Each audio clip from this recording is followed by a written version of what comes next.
Welcome, Walnut. I'm Lara, but you can call me Laz, your host for Walnut Wednesday.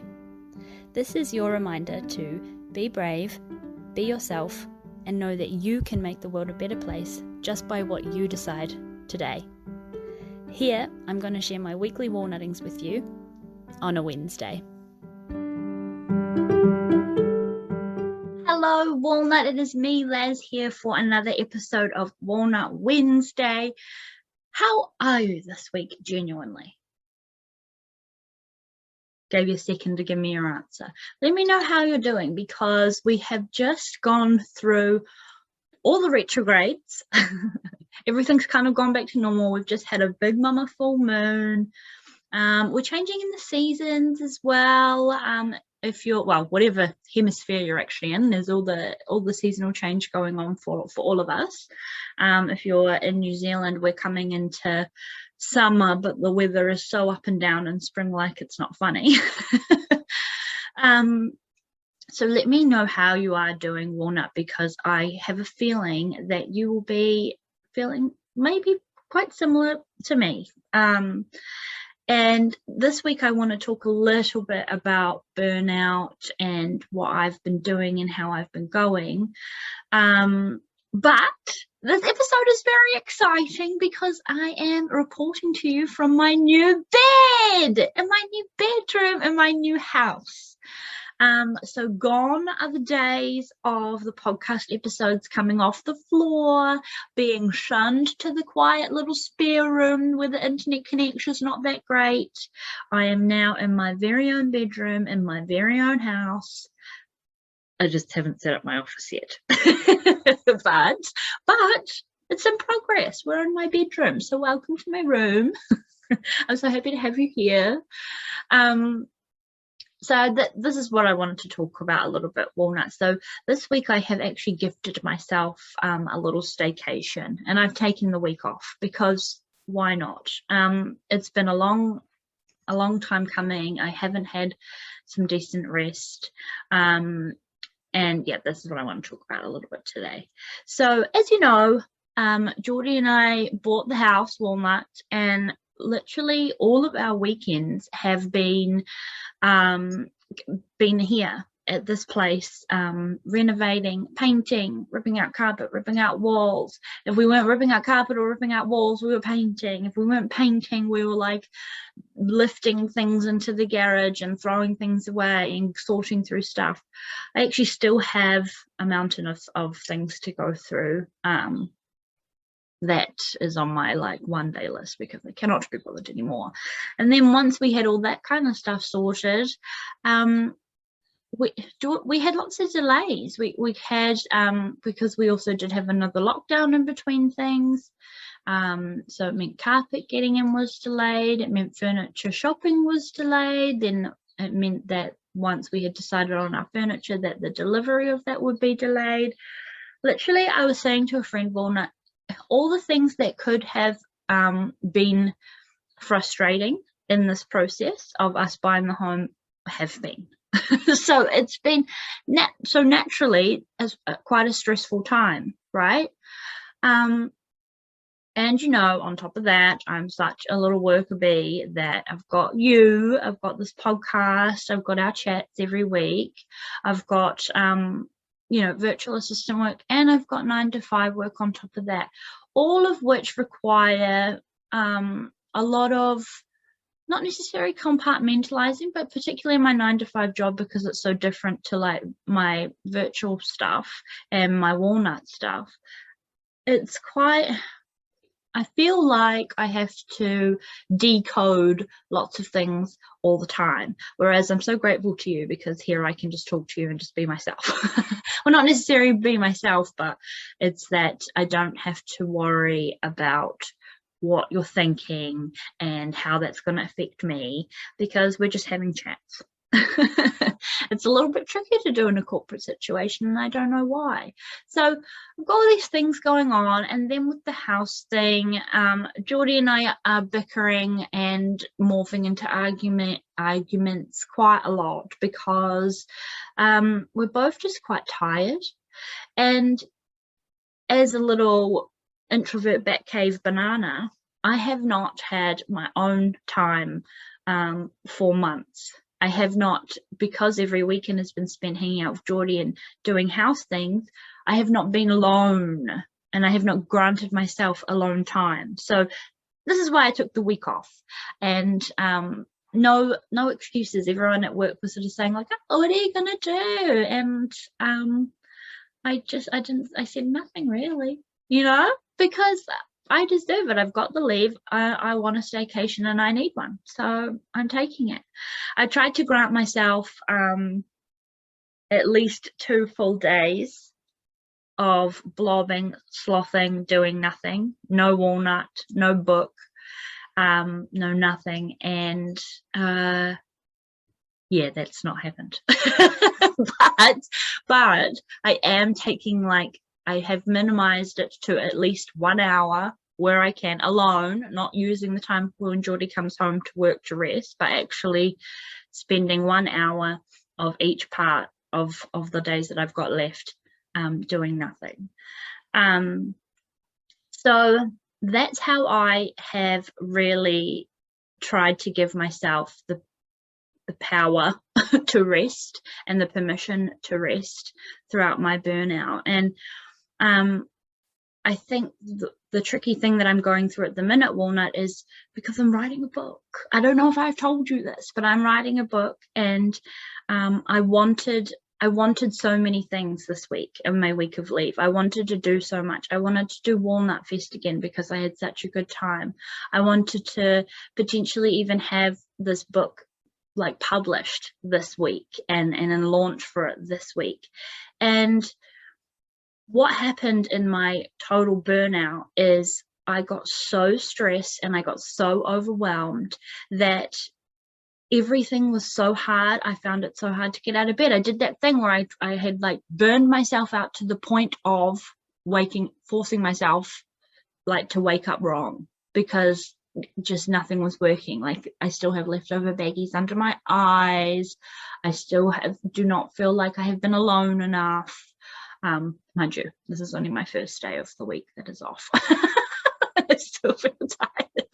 So that might change in the coming days. By next week, Walnut, this might change. However, I was feeling so dead inside. It was actually quite a disgusting way of feeling.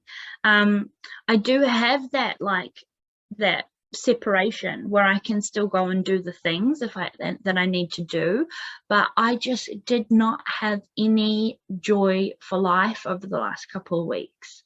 Like, I just found everything draining and hard, even conversations, conversations with people I love and like, and not just work conversations or whatever.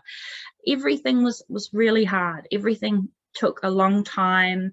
My brain felt like it was a bit slower. And so I had a few conversations about this. And one thing for me that really worked was doing a total actual brain dump.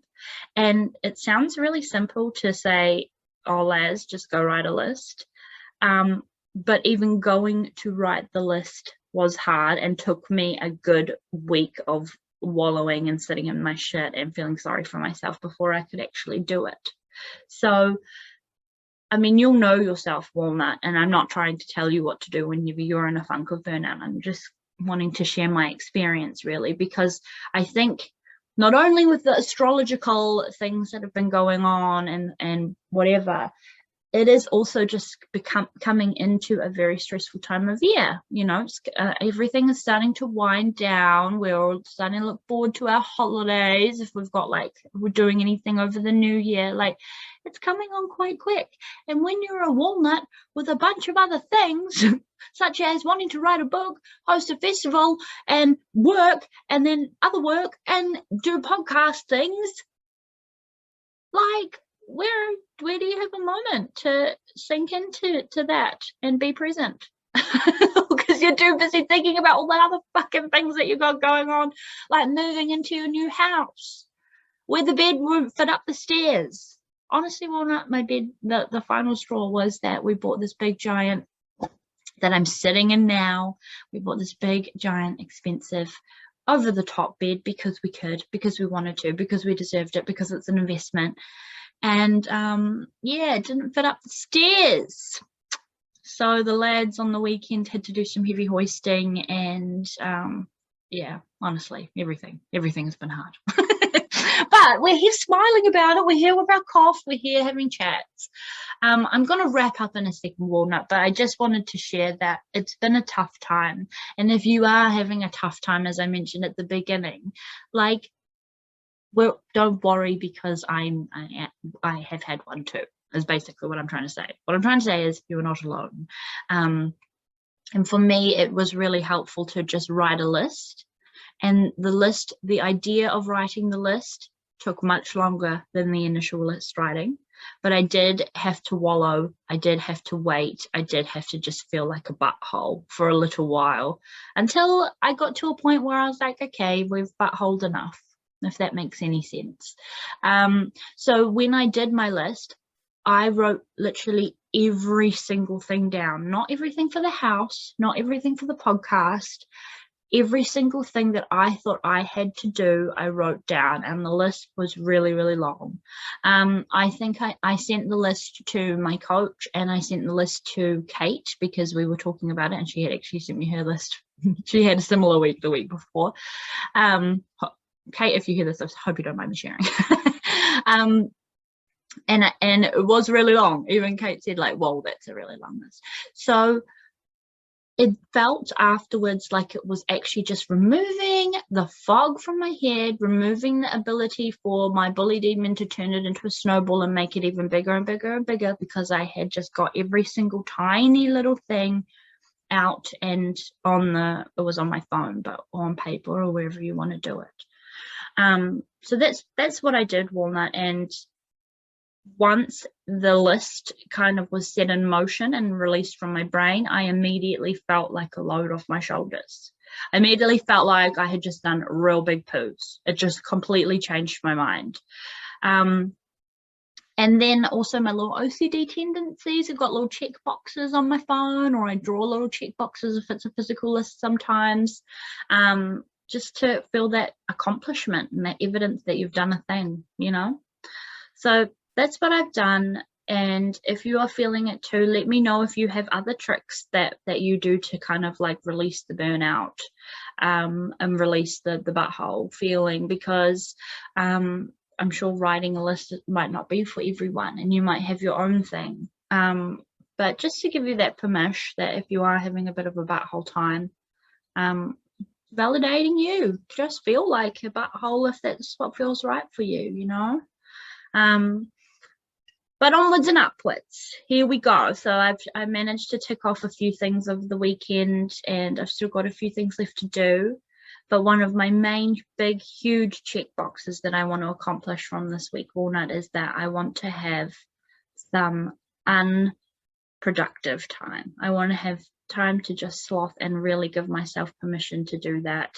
No walnutting. Maybe not even no phone, and just watch Netflix in my PJs with no exceptions.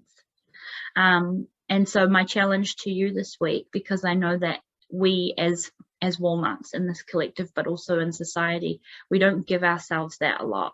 And when I had told myself I'm going to have a minimum of 2 days of doing nothing, that scared me, and that really overwhelmed me. And I had a discussion with it about this with my coach. And she said, well, how about you just do 1 hour? And 1 hour is so manageable. 1 hour to be alone, to not be on your phone, to not think about work. You don't even have to do a meditation or be spiritual or do anything. Just 1 hour to yourself, whatever that may be. So I would like to invite you to join me on this 1 hour thing, Walnut, and let me know and share, and join the Walnut tree and share what your experiences is with that, and I'll probably report back in there as well. I've probably gone on this episode for a very long time, basically whinging, but telling you that that's okay. So with that, Walnut, I will leave you there. Happy Walnut Wednesday. Know you are beautiful, you are sexy, and you are delicious, and full permission to spend 1 hour on yourself without anything for anyone else. Have a good week, Walnut, and I will talk to you next Walnut Wednesday. Bye.